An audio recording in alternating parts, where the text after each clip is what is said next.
হঠাৎ করে বাড়িতে কেন এত ভাঙচুর করা হলো, তো চলো সেই ভিডিওই আজকে তোমাদের সাথে শেয়ার করছি। আর আজকে থাকছে সারাদিনের পুরো ব্লগ। আজকে সারাদিন কি করছি না করছি সবই তোমাদের সাথে শেয়ার করব, তো সঙ্গে থাকো, দেখতে থাকো। তো হ্যালো বন্ধুরা, কেমন আছে সবাই? আর জিমা শিউলির পক্ষ থেকে তোমাদের সবাইকে নতুন একটা ভিডিওতে স্বাগত। তো আজকের ভিডিওটা পুরোটা দেখো, আশা করি তোমাদের খুব ভালো লাগবে। তো চলো সঙ্গে থাকো।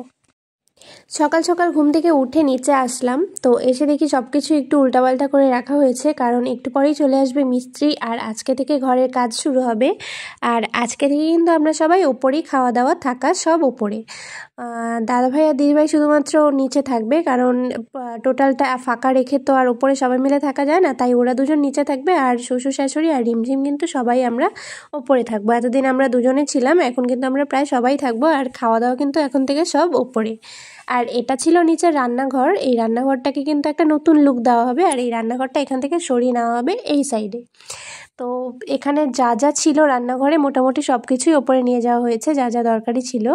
আর এটা ছিল কিন্তু আমার শ্বশুর শাশুড়ির ঘর। আর এখানে আছে দেখো ঠাকুরের আসন, এটা এখনও নিয়ে যাওয়া হয়নি, ঠাকুরগুলোকে নিয়ে যাওয়া হয়েছে, আর এগুলো একটু পরে লোক আসলে নিয়ে যাওয়া হবে। আর এখানে দেখো সব কাগজপত্র ছড়িয়ে ছিটিয়ে আছে, যেগুলো দরকারি সেগুলো গুছিয়ে ওপরে নিয়ে যাওয়া হয়েছে, আর যেগুলো অদরকারি সেগুলো ফেলে দেওয়া হয়েছে, তাই এগুলো ছড়িয়ে ছিটিয়ে আছে। এই ঘরটাও কিন্তু চেঞ্জ করা হবে, আর এই ঘরটা যেখানে আছে সেখানেই থাকবে। এটা হচ্ছে দিদিভাই দাদাভাইদের ঘর, রিমঝিম ওখানে পড়াশোনা করছে। আর রান্নাঘর থেকে ফ্রিজটা এনে রাখা হয়েছে টিভির ঘরে, মানে এই ঘরটায়। এই ঘরটাও যা আছে সেরকমই থাকবে, শুধুমাত্র দুটো রুম একটু চেঞ্জ হবে। তো যাই হোক, এখান থেকেই শুরু করলাম আজকের ব্লগটা। তোমরা আস্তে আস্তে দেখতেই পারবে ঘরটা কীরকম হয়, নতুন লুকটা কীরকম হবে, সেটা অবশ্যই তোমাদের সাথে শেয়ার করব। তো ফ্রিজটা যেহেতু নিচে আছে, এত বড় ফ্রিজটার জিনিসপত্র নিয়ে ওপরে টানাটানি করা হয়নি। ফ্রিজটা টিভির ঘরে জায়গা আছে, ওখানেই আছে। তো ওখান থেকে ডিম ছিল ফ্রিজে, ডিম নিয়ে চলে আসলাম। আজকে রান্না আমি করছি, আর এখানে দেখো সব অগোছালো হয়ে আছে। আসলে নিচে এত জিনিসপত্র ছিল, সেগুলো ওপরে নিয়ে এসে যে কোথায় রাখবো, কোথায় কীভাবে গুছিয়ে রাখবো, আর কয়েকদিনেরই তো ব্যাপার, তারপরে আবার নিচে চলে যাব। তো সেই জন্য আর সব কিছু কিন্তু গুছিয়ে রাখা হয়নি, মোটামুটি সামনে যেখানে যা পেয়েছি সেখানেই রাখা হয়েছে, তাই সব অগোছালো লাগছে। তো এখানে আমি রান্না করছিলাম আর তোমাদের দাদা ভিডিও করে দিচ্ছিল।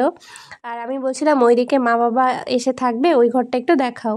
তো তাইও কিন্তু ওই ঘরে ক্যামেরাটা নিয়ে চলে গেছিলো। আসলে আমি ভাবছিলাম যে আমি নিজেই ভিডিওটা করব, কিন্তু সম্ভব হয়ে উঠছিল না। আসলে এত কাজের মধ্যে থাকলে মানে ফোন নিয়ে যে ভিডিও করব সেই টাইমটাও হয় না বা মনেও থাকে না। তো এটা আমি ভেবে রেখেছিলাম অনেক দিন আগে থেকে, যে ঘরটা যখন ভাঙা হবে তখন আমি একটু ব্লগ করব, কারণ ডেইলি ব্লগ আমি তোমাদের সাথে শেয়ার করতে পারি না, কারণ মনেও থাকে না প্রথমত, আর এত সময় হয় না, এনার্জিও হয় না, বা হয়তো ভিডিও করে রাখলাম তারপরে আর ভয়েস দেওয়ার টাইম হয় না। তো এই করে করেই আর ভিডিও দেওয়া হয় না আর কি। তো এই দেখো নিচে কিন্তু মিস্ত্রিরা চলে এসছে, একটু পরেই ভাঙাভাঙির কাজ শুরু হবে। আর এইদিকে কয়েকজন মিস্ত্রি এসে রিমঝিমের যে খাটটা নিচতলায় ছিল সেটা কিন্তু ওপরে সেট করে দিয়ে গেল।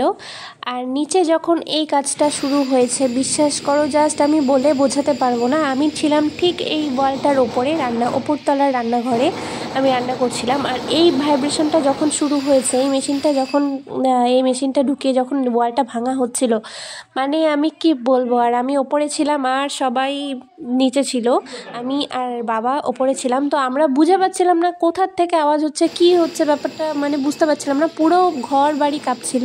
আমি ভাবছিলাম ভূমিকম্প কোথার থেকে হচ্ছে বা আওয়াজ কোথার থেকে আসছে। আমি ভাবছিলাম ঘরে ওর দুটো ডাম্বেল রাখা ছিল, ওই ডাম্বেলগুলো বোধহয় কোনো কারণে গড়াগড়ি খাচ্ছে। তারপরেও আমি খুঁজে পাচ্ছিলাম না এতক্ষণ ধরে গড়াগড়ি কী করে খায়।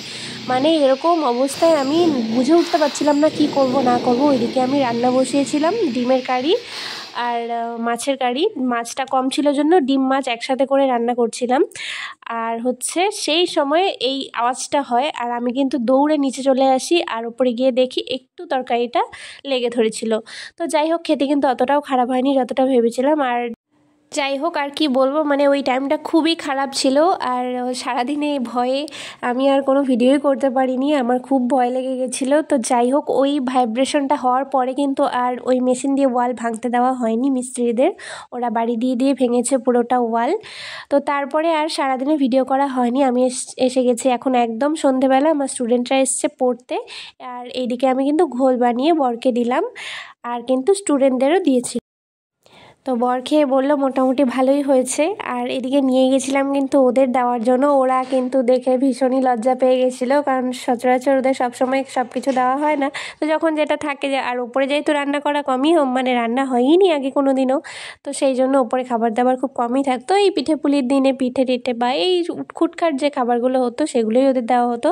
তো ওরা খুব মানে কি বলি, ওরা খুব লজ্জা পেয়ে গেছিলো, ওরা খেতেই চাইছিলো না। ক্যামেরার সামনে আমি বলছিলাম খাও, আমি একটু ভিডিও করি, একটু মুখে দাও, আমি ভিডিওটা অফ করব। তো ওরা লজ্জা পাচ্ছিল ভিডিওটার জন্য, এমনিতেই আমার সামনে লজ্জা পায়, তারপর আবার ভিডিও হচ্ছে। আর ওরা জানে আমার ইউটিউব চ্যানেল আছে, ওরা জানে আমি ইউটিউবে ভিডিওটা দেব, তাই দেখো কি লজ্জা পাচ্ছে। ওগুলো আর বিশেষ করে বেশি লজ্জা পাচ্ছে। ওকে হয়তো তোমরা আগেও আমার ইউটিউব চ্যানেলে দেখেছো, ওকে নিয়ে ওদের দুজনকে নিয়ে একটা প্র্যাঙ্ক করা হয়েছিল। তো কেউ যদি না দেখে থাকো, ভিডিওটা আমি ডেসক্রিপশনে লিঙ্ক দিয়ে দেবো, সেটা গিয়ে দেখে নিও। আর এইদিকে দিদিভাই করেছিল ডিম ব্রেড, এটাও খেয়ে নিলাম, এটাও খুব টেস্টি হয়েছিল। তারপর আমরা রাতে ডিনার করে নিলাম। তারপর কিন্তু চলে আসলাম পরের দিন সকালবেলা। এখানে দেখছিলাম আমি কতটা ভাঙা হয়েছে বা কতটা কাজ হয়েছে, ঘরটা কীরকম লাগছে, লুকটা দেখার জন্য কিন্তু আমি এসছি। এবার তোমরা বলতেই পারো যে ঘর তো সব ঠিকঠাক ছিল, কিন্তু কেন ভাঙা হলো ঘর ঠিক থাকার পরেও। এবার বলছি কারণ হচ্ছে সেকেন্ড যে রুমটা ছিল সেই রুমটা কিন্তু ছিল একদম মিডিলে। কোনো গেস্ট আসলে বা আমরা কেউ ওই পার্সোনালি ওই রুমটা ইউজ করতে পারতাম না, কারণ ওই রুমের মাঝখান দিয়েই ছিল বাইরে যাওয়ার রাস্তা।